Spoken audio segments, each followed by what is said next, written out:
आपको भी hair growth का प्रॉब्लम है और आप अपनी एक्सेसिव हेयर ग्रोथ से परेशान हैं तो देख रहे हैं क्योंकि ऐसा मेथड जो कम टाइम पीरियड में परमानेंट बन। उम्मीद करती हूँ आप सब खैरियत से हैं। वेलकम है आप सबका मेरे चैनल में।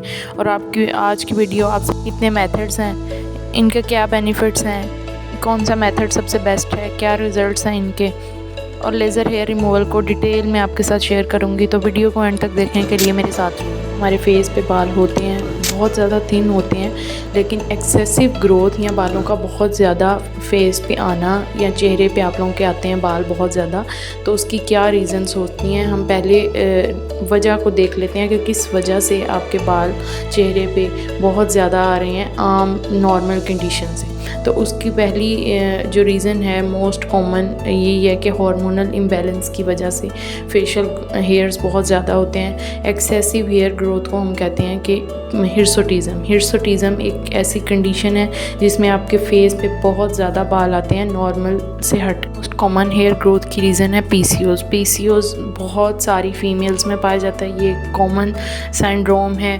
कॉमन पॉलीसिस्टिक ओवेरियन सिंड्रोम इसको कहते हैं, जिसमें ओवरीज में सिस्ट बन जाते हैं और इसके हमारी बॉडी के ऊपर ये असरात होते हैं कि हमारे बाल बहुत ज़्यादा गिरना शुरू हो जाते हैं, हेयर फॉल होता है, हमारी फेस के ऊपर एक्नी हो जाती है। और इसका जो मेजर साइड इफ़ेक्ट है वो ये है कि आपकी फ़ेस के ऊपर एक्नी होती है और बाल बहुत ज़्यादा ग्रो करते हैं, आपके फेस पे बाल ज़्यादा हो जाते हैं, आपका वेट गेन हो जाता है। तो ये सारी कंडीशन होती है पीसीओज़ की वजह से। जब पीसीओज़ आपका होता है, ओवरीज में सिस्ट बन जाते हैं, तो इसकी वजह से आपकी बॉडी में हार्मोनल इम्बैलेंस हो जाता है। जब हार्मोनल इम्बैलेंस होता है तो उसका आपकी बॉडी के ऊपर सबसे पहला जो साइड इफ़ेक्ट आता है वो यही होता है, हेयर ग्रोथ ज़्यादा हो जाती है। इसका सबसे बड़ा साइड इफ़ेक्ट ही यही होता है कि हेयर ग्रोथ हमारी बॉडी पे ज़्यादा हो जाती है। जब भी आपकी बॉडी में हार्मोनल इम्बैलेंस हो, स्ट्रेस से भी हेयर ग्रोथ हो सकती है। सेवरल मेडिकेशंस, कुछ अद्वियात आप ऐसी ले रहे हैं जिसकी वजह से आपको हेयर ग्रोथ ज़्यादा हो रही है। तो ये वो सारी रीज़न्स थी जिसकी वजह से हेयर ग्रोथ ज़्यादा होता है। ये हमने रीज़न्स देख ली। अब मैं आपको बताती हूँ कि इसके कौन कौन से मेथड्स हैं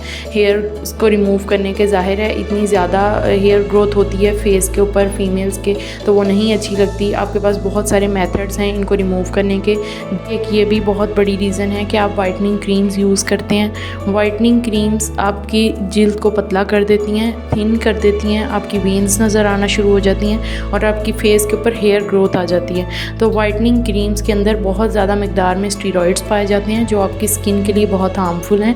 तो वाइटनिंग क्रीम्स को खुद से ना यूज़ करें, अपने डर्माटोलॉजिस्ट के पास जाएं। आपको जो भी स्किन का कंसर्न है, आप पिगमेंटेशन के लिए यूज़ करना चाहते हैं, स्किन को वाइटनिंग इफ़ेक्ट के लिए आप यूज़ करना चाहते हैं, तो आप किसी डॉक्टर से कंसल्ट करें और फिर क्रीम यूज़ करें। रिमूव करने का जो मोस्ट कॉमन मेथड यूज़ हो रहे हैं वो शेव है, वैक्सिंग हो रही है, थ्रेडिंग हो रही है। नेक्स्ट लास्ट में आता है लेज़र अमूमन लास्ट में आता है, लेकिन लेज़र को फर्स्ट में होना चाहिए। लेकिन इसके बारे में बहुत सारी मिथ्स क्रिएट की हुई हैं लोगों ने।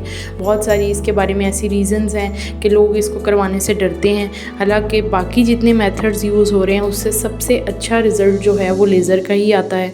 आप शेव भी यूज़ करते हैं, रेज़र यूज़ करते हैं हेयर ग्रोथ को कम करने के लिए, शेव करते हैं यानी अपने स्किन के ऊपर, तो आपकी स्किन की सुपरफिशियल लेयर से आप बाल को रिमूव करते हैं। नेक्स्ट 2 to 3 डेज़ के बाद दोबारा से बाल जो है वो ग्रो करता है। जब आप वैक्सिंग करते हैं तो हेयर जो है वो आप पुल कर रहे होते हैं, यानी आप बाल को हेयर फॉलिकल से खींच रहे होते हैं।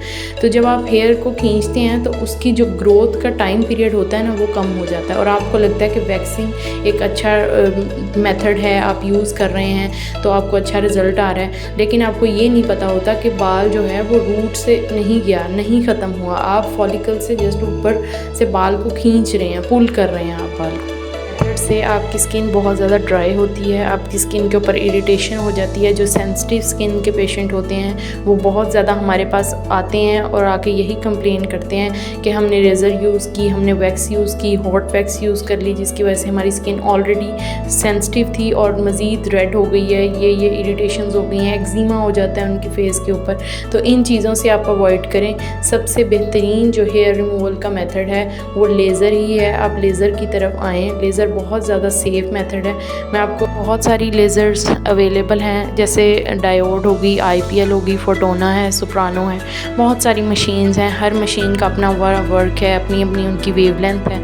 देन आप पे डिपेंड करता है। आप डॉक्टर के पास जाएं, डॉक्टर से कंसल्ट करें, वो आपको बताएंगे कि आपकी हेयर ग्रोथ किस तरह की है और आपकी हेयर ग्रोथ के लिए कौन सी लेज़र बेस्ट है।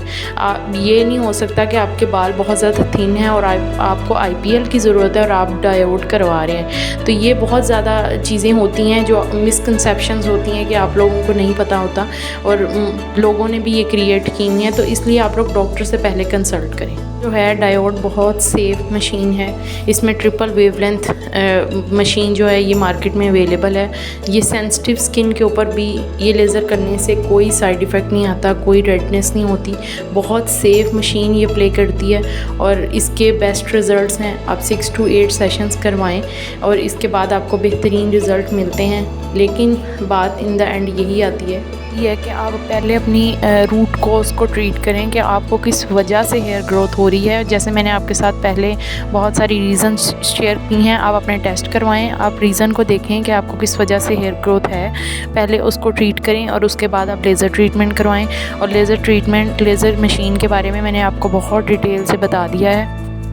आपके लिए मेरी वीडियो इन्फॉर्मेटिव होगी। जो भी मेरे चैनल पर नए हैं, मेरे चैनल को सब्सक्राइब कर दें, बेल आइकन के बटन को प्रेस कर दें ताकि मेरी हर नई आने वाली वीडियो आप तक पहुंचती रहे। को भी स्किन से रिलेटेड या हेयर से रिलेटेड कोई प्रॉब्लम है, कोई ट्रीटमेंट आप लेना चाहते हैं या अपनी स्किन से रिलेटेड कोई कंसल्टेशन करना चाहते हैं तो डिस्क्रिप्शन में मेरा नंबर अवेलेबल है, मेरे क्लिनिक पे विज़िट करें। Thank you. अल्लाह हाफ़िज़।